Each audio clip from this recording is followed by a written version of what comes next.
She hadn't planned on flying anywhere, especially not on a private jet with leather seats and champagne, but when the flight attendant called her Ms. Whitmore and smiled like everything was normal, the nurse with sore feet and a $12 lunch in her bag decided for once not to correct the world.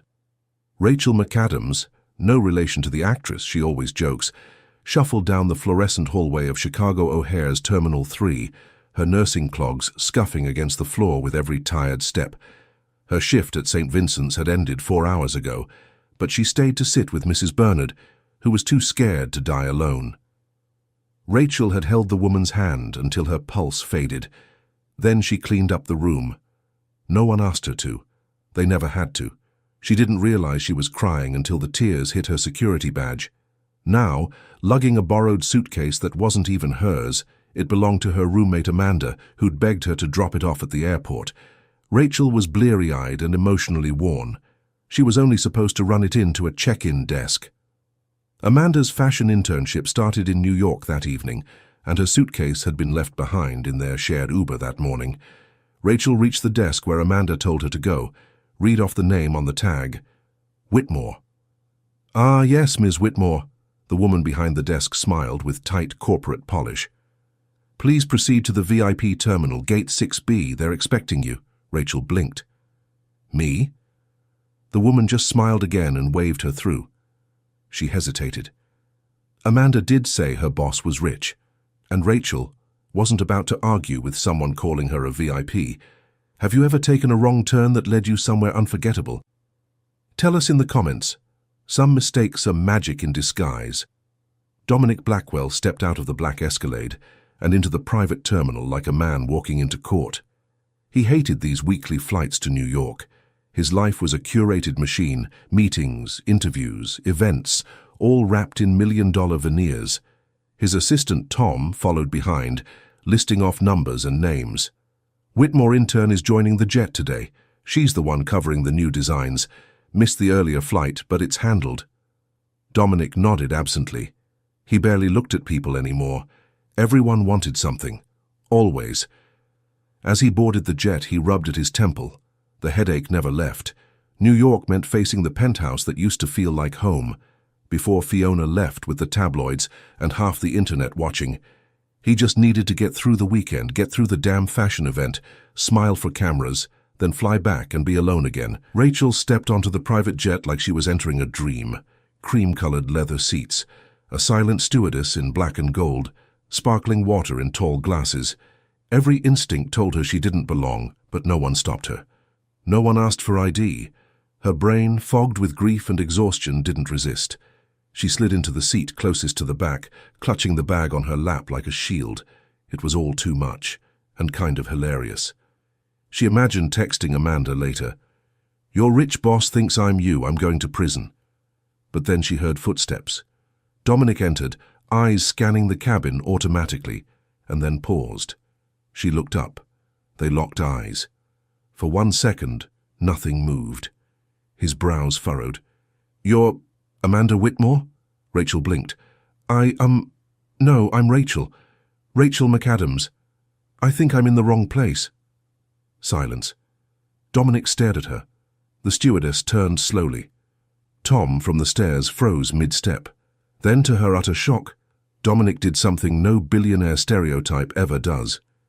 He laughed. It wasn't a cold, polished chuckle. It was a real, warm, confused laugh, like someone cracking after weeks of silence. "You're not the intern," he said finally. "Nope," Rachel said, standing fast. "Just a nurse with sore feet and the wrong suitcase." More silence.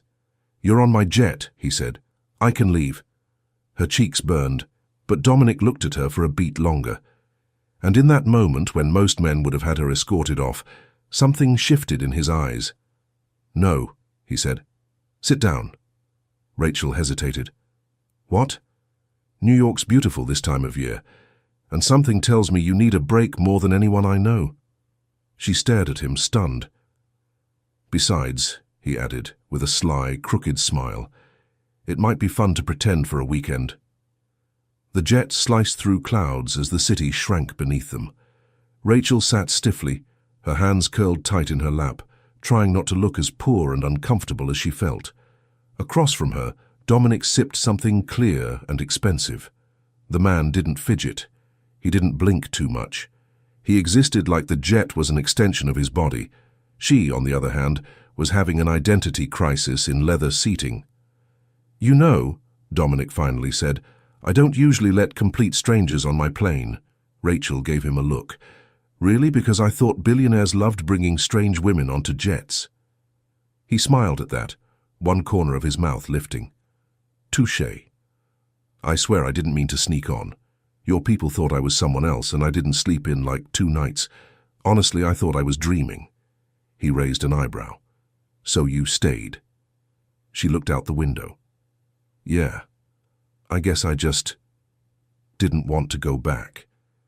The air between them shifted, not flirty, not cold, just real. A stewardess brought them both glasses of champagne. Rachel held hers like it was a grenade. "I don't drink much." Dominic toasted the air between them. "To mistakes." She looked up. "To being lost," she replied. They sipped. The bubbles tickled her throat, the kind of expensive she could never afford. Amanda's bag sat beside her, still zipped. She didn't dare open it. It would feel like fully stepping into someone else's life. Dominic noticed her staring. "Is that yours?" She shook her head. "No, it belongs to my roommate. She's the one with the internship." "So you're not Amanda Whitmore, fashion intern?" She smirked. "Hard no, I'm Rachel. I help people pee and cry for a living." His eyebrows lifted. "I'm a nurse," she clarified. "Right." Rachel leaned her head back against the seat. "I watched someone die today," she said suddenly. The silence after was heavy. "I didn't know her well," she added, "but she was scared. So I sat with her, held her hand until she was gone." Dominic stared at her, like she'd just spoken another language. "No one's ever told me something like that," he said. "I don't usually tell people. I think I'm just tired." He was quiet for a long moment. Then, almost softly, "That's kind of beautiful and sad." She nodded, staring at the ceiling. "Yeah." As if on cue, the plane shook. Just a small bump of turbulence. Rachel jumped, her fingers tightening on the armrest. Dominic noticed, reaching out instinctively. His hand brushed over hers, warm, firm. She flinched, then relaxed. He didn't let go. Neither did she. The silence held something new now. Not fear, not discomfort. Something more dangerous, more human. She finally looked over at him. "Why are you really letting me stay?" Dominic didn't smile this time.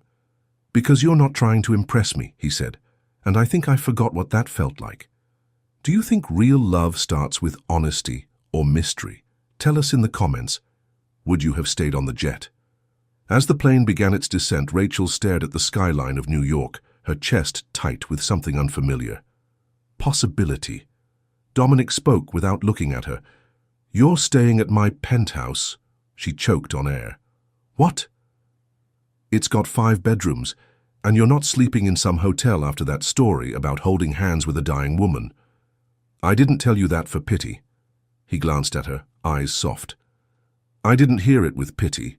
She bit her lip. "Okay, but I'm paying for my own food." He smiled. "Fine, you can Venmo me." They both laughed. And just like that, Rachel knew this weekend would change her life. The elevator opened directly into Dominic's Manhattan penthouse, a cathedral of glass and chrome, all silent elegance and impossible views. Rachel stepped inside, her sneakers squeaking against polished floors. "This place is stupidly nice." Dominic chuckled behind her. "Welcome to stupid." Her voice dropped. "This is another planet." A housekeeper offered to take her bag. Rachel clutched it tighter. "I'm okay, thanks." Dominic raised a brow, sensing her wall going up. "Your room's this way," he said, gesturing down a hallway she could have gotten lost in. She followed, each step echoing too loudly, her discomfort growing. Later, she wandered into the kitchen to find Dominic on the phone, sharp-suited and cold-eyed, commanding someone to sell before Monday. He looked like a stranger now, that man from the plane, the one who touched her hand gently, was gone. When he ended the call, he didn't look at her. "Busy?" she asked lightly. "Always." She nodded, backing away. "I'll just figure dinner out." He turned, caught something in her voice. "I can take you somewhere," he said, "if you want." "No, I'm good. I'm used to being alone." That landed hard between them. Rachel sat alone in the guest suite that night, the city twinkling beneath her like a dream she wasn't allowed to have. She opened her phone. No new messages.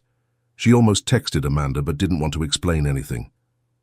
How do you say, "Hey, I'm in a billionaire's house and kind of terrified that I might be falling for him"? She remembered the woman who died in her arms yesterday. How small her hand had felt, how fleeting it all was. But here Rachel was, hiding. From what? A man? A new feeling? From herself. In his home office, Dominic stared at a framed photo of a woman in a red dress, Fiona, his ex, smiling, radiant, false. He threw the frame in a drawer. Then he thought of Rachel. No makeup, no angle, just real. But he couldn't. He couldn't do it again. Let someone in. Let someone break him.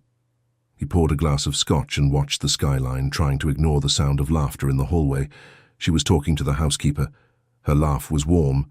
It didn't belong here, which meant, eventually, neither would she. The next morning, Rachel made coffee and waited. And waited. Dominic didn't show. A driver appeared instead. "Mr. Blackwell had an early meeting. He said to offer you the day to explore." Rachel smiled politely. Of course he did. She left the penthouse before she could feel more. Outside, New York buzzed, but inside, Rachel felt hollow. This wasn't a romantic trip anymore. This was a mistake. Have you ever pulled away from something that scared you, even if it felt good? Let us know below. Sometimes love shows up when we least feel ready for it. Rachel wandered through Soho with her hands stuffed into her coat pockets and zero destination. New York felt like the world's loudest heartbreak soundtrack. She tried to get lost in shops, walked through Central Park, fed pigeons out of a pretzel bag. But no matter where she went, a pair of blue-gray eyes followed her. She told herself it was ridiculous. That night on the plane, a fluke, that hand touch, nerves. He was a billionaire, and she changed bedpans for a living. Still, she couldn't stop remembering how it felt to be seen, not admired, not used. Seen. By afternoon, the clouds broke open, thunder cracked, and the city downpoured like it wanted to drown itself.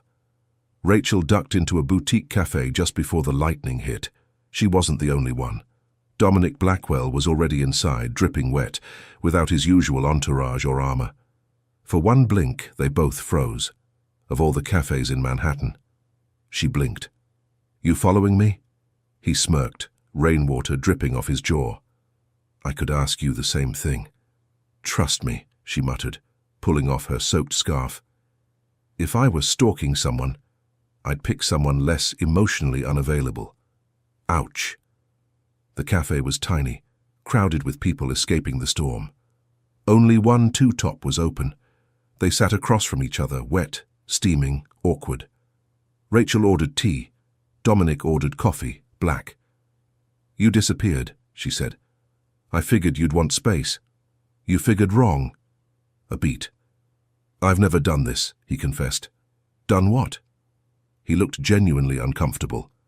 "Invited someone like you into my world, without an angle, no press, no agenda, just because I wanted to." She softened, just slightly. "And then you ran." "I panicked. I noticed." He reached for the sugar, missed. Their fingers brushed. Lightning outside. Silence inside.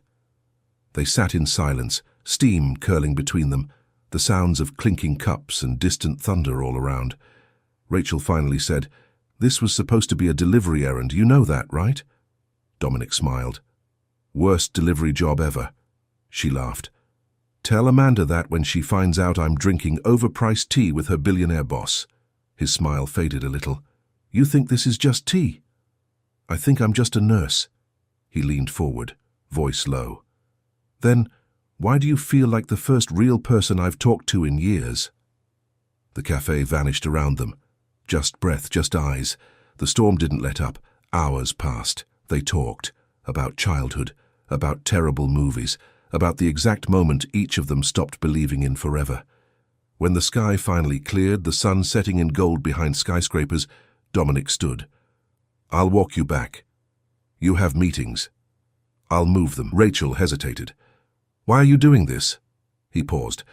Because you make me want to remember who I was before the world started keeping score. She didn't answer.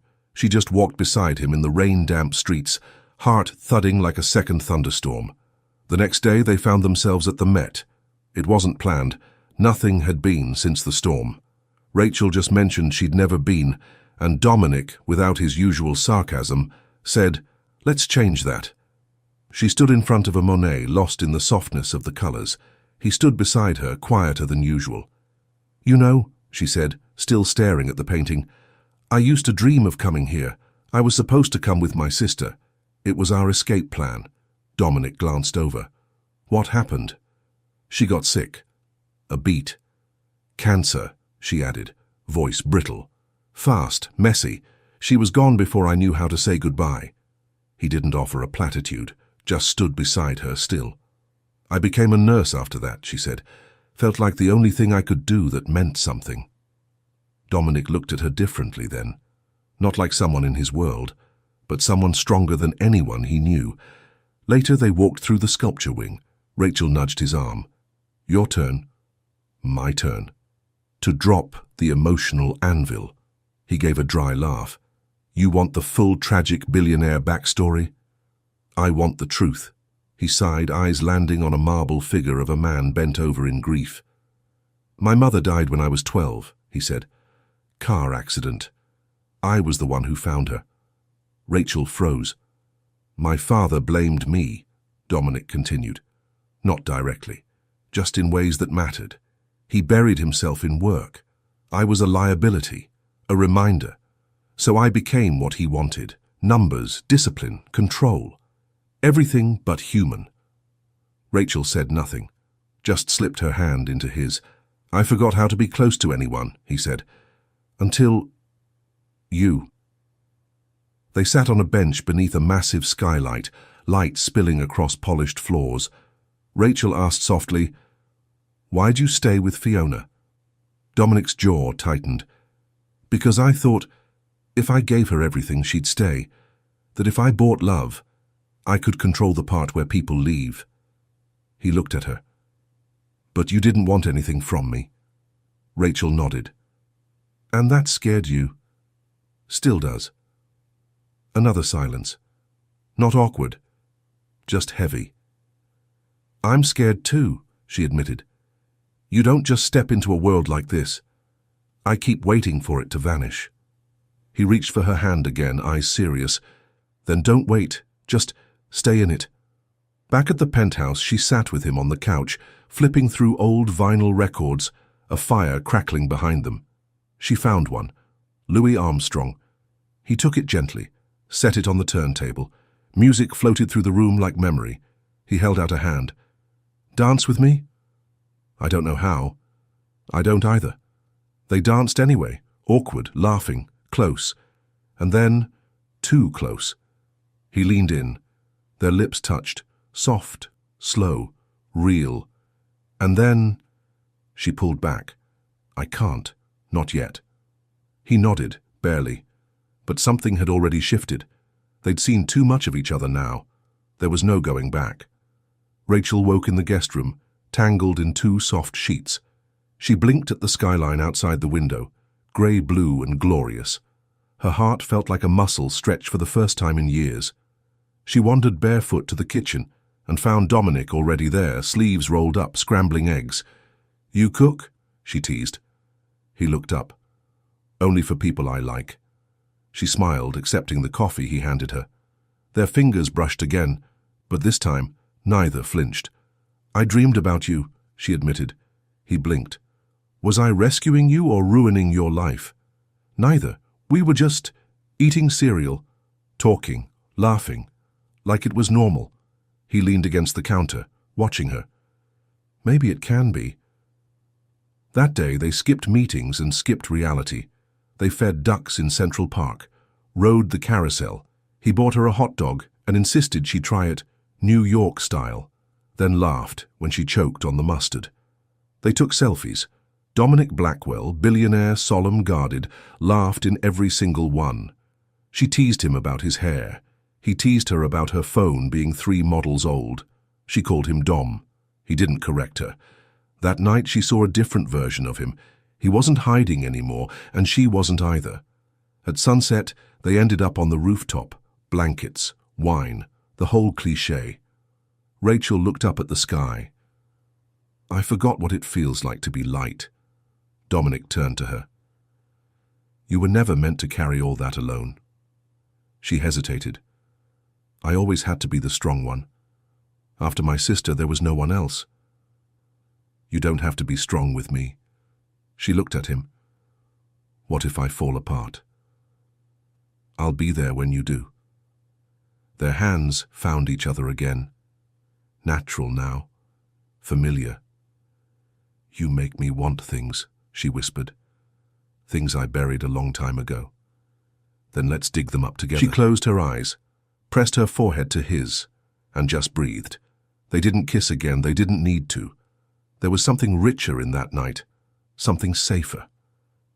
She fell asleep against his shoulder as the stars blinked above New York, and for the first time in years Dominic didn't feel alone in his own skin. The next morning, Rachel stood at the penthouse window, sipping coffee, his shirt loose on her frame. She heard Dominic's voice before she saw him, low, clipped, businesslike. No, get it done. She's nobody, just a nurse. Don't make this complicated. Her stomach dropped. She stepped back, out of sight. The words burned. She's nobody, just a nurse. Rachel put the cup down with trembling hands. He was on the phone with someone named Rick about the fashion event. He didn't know she was listening, but she'd heard enough. She felt stupid, played, like a prop in some PR stunt. When he walked into the living room, she was already packing. Where are you going? He asked, confusion clouding his features. I heard you. He blinked. What? She repeated it. I heard you. She's nobody, just a nurse. Remember? His face paled. Rachel, wait. Don't. Her voice cracked. Don't explain how I misunderstood. You said exactly what you meant. It was business. They were trying to link you to a brand deal. And you couldn't admit we were... What? Something real? He stepped toward her. You are real. This is real. Then why did you reduce me to just a nurse? He paused, and that pause was louder than any answer. She zipped the bag. He grabbed it gently. Don't go, please. I didn't ask for any of this, she whispered. You brought me into your world and made me believe I belonged. You do belong. Then why am I still the only one fighting for it? His eyes filled, but no words came, and that silence was the final straw. She stepped into the elevator, pressed the button. The doors began to close. Rachel, he called, but she was already gone. That night, Dominic sat alone in the dark penthouse, every light off, every room too large. He replayed her voice, the look in her eyes, the way her hand felt in his. He opened his phone. Her contact. A message, half written. Deleted. He poured a drink. Didn't finish it. He sat with his grief, this time with no one to blame. And across the city, in a cheap hotel Rachel found on her phone in tears, she curled up in bed wearing a borrowed hoodie and sobbed like she hadn't since her sister died. She hadn't just lost a man, she'd lost the first version of herself that ever felt wanted. Rachel sat in a Brooklyn laundromat, folding borrowed clothes while the news played on a muted screen in the corner. A fashion magazine segment aired on Dominic Blackwell's upcoming appearance. A photo of him, stoic, alone. She swallowed the lump in her throat. She reached into her bag and pulled out Amanda's suitcase, the one that started it all. The tag still read, Whitmore. She laughed bitterly. What a joke, pretending to be someone else. And yet, In those days with him, she hadn't felt like she was pretending. She'd felt more herself than ever. Dominic stood in the mirror of a luxury hotel bathroom, wearing the suit he hated most. Perfect pressed a lie. Tonight's event was for a brand launch. PR insisted he show up. Smile. Be the image. But for the first time, he didn't want to be the image.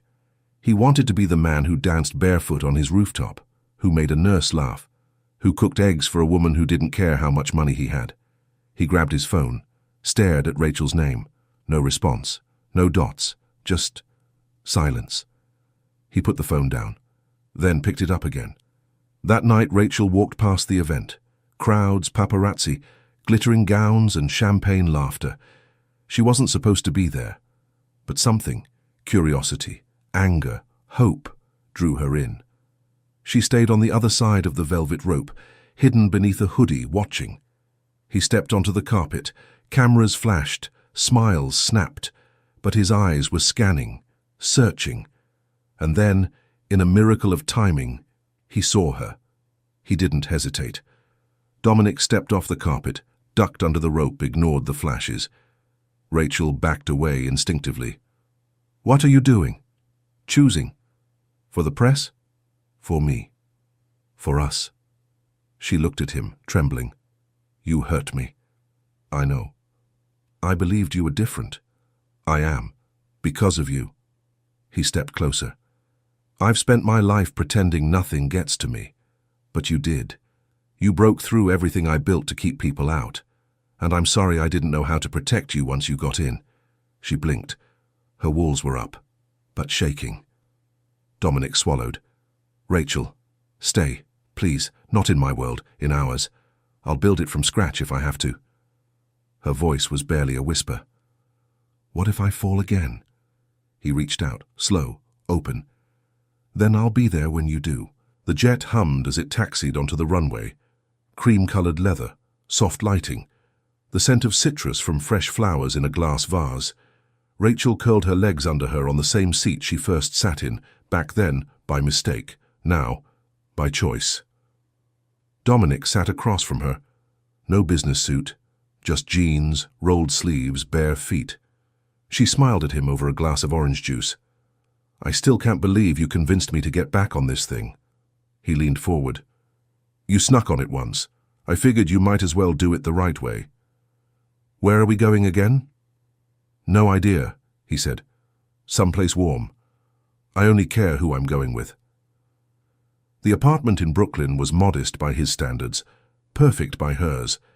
They chose it together, 2 bedrooms, a rooftop garden, and a view of the city that didn't make you feel small. Rachel still worked at the hospital. Fewer shifts, better pay, thanks to a side clinic he quietly helped fund under her name. Dominic still ran his company, but he no longer chased headlines, and he no longer feared silence. They had dinners on Tuesdays, walks on Thursdays, lazy Sundays that involved grocery store runs in sweatpants and shared playlists. He held her hand like it was a privilege, not a possession. She held his secrets like they were sacred. And sometimes, when they couldn't sleep, they'd dance in the kitchen to Louis Armstrong. One night, back in the jet, now their jet, she sat beside him as the city sparkled below. Rachel took his hand and whispered, "You know, I used to think love was supposed to feel like fireworks." He looked at her, brow raised. She smiled. "Turns out, it's more like holding someone's hand when they're scared, or making eggs, or laughing in the rain." He kissed the back of her hand. "Or getting lost and finding exactly the right wrong jet." She grinned. "That too." He reached into his pocket. Not dramatic, not planned, just ready. "I wasn't sure when," he said, "but if I've learned anything from you, it's that timing doesn't always ask for permission." He opened the box. A ring. Simple, elegant, nothing flashy. Rachel's breath caught. "You're not just the woman I love," he said. "You're the reason I remember how to feel. And I want to build whatever comes next, with you." Her eyes shimmered. "Are you asking me to—" "I'm asking you to keep pretending with me," he said softly. "Every day. For real." She laughed through her tears. "Yes." She wasn't just a nurse anymore. He wasn't just a billionaire. They were just two people, flawed, healing, choosing each other. Every morning, every argument, every quiet night in the city that once made them feel so small. Love didn't save them. They saved each other. And every time someone asked how they met, Rachel would grin and say, "It's a long story, but it started with the best mistake I ever made." Have you ever had something beautiful come out of a total mistake? Drop your story in the comments. We'd love to know.